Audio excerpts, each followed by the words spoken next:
where are we headed with this quote unquote war on drugs? Where are we going with this? What can we do? What should we do? Well, in terms of the war on drugs, again, just to clarify, there's no war on drugs. There's a war on drug addicts. You might say there's a war on drug dealers, but actually there's a war on drug addicts, because they're the petty dealers who sell a bit here and there in order to support their own habit. They're the ones most likely to get caught. The big drug selling cartels never get taken down.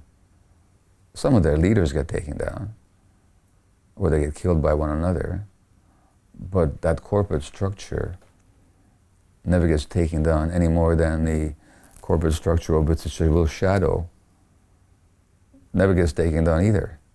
Leaders might change, but the system is not taken down. So take something like, and I don't want to malign the wrong company here. It's either Purdue or Pfizer. I think it's Purdue, but if it's Pfizer, I apologize to Purdue. Okay, but they marketed OxyContin in the States as a non or less addictive alternative to other opiates, knowing full well how addictive the drug was. As a result, hundreds of people died in overdoses. Entire villages in Appalachia were wiped out. Now, they sell I don't know how many billions of dollars worth of narcotics every year.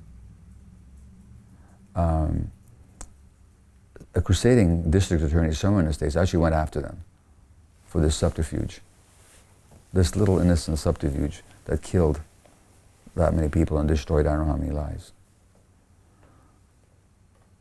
They paid an $800 million fine, which they could take out of their left hip pocket.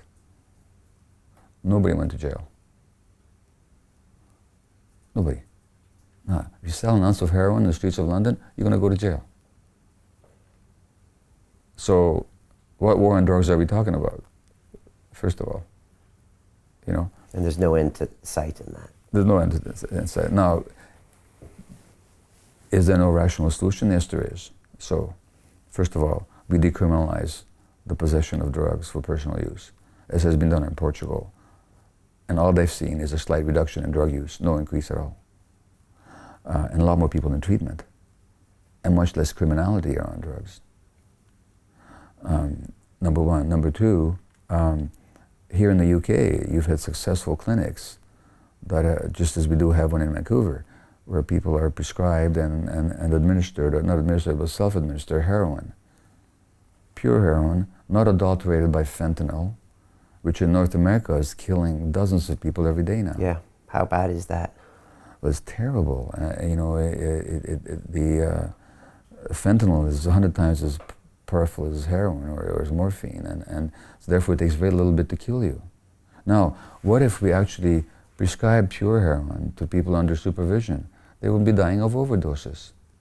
It's a very simple, well-documented, well-researched, successful modality that has shown benefits only in terms of diminished criminality, better relationships in people's personal lives, better health outcomes, no negative outcomes at all.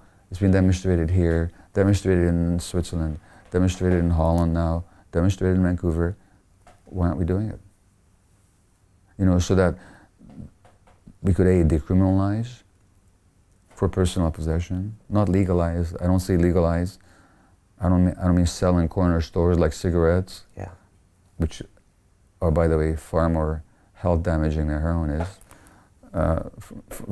as a chemical entity. If you use heroin but don't overdose for 30 years, as opposed to if you smoke for 30 years, your chances of being healthy are much better on the heroin than they are on the cigarette smoke. But I'm not asking for heroin to be legalized, but I'm saying it should be decriminalized, and it should be provided to confirmed addicts.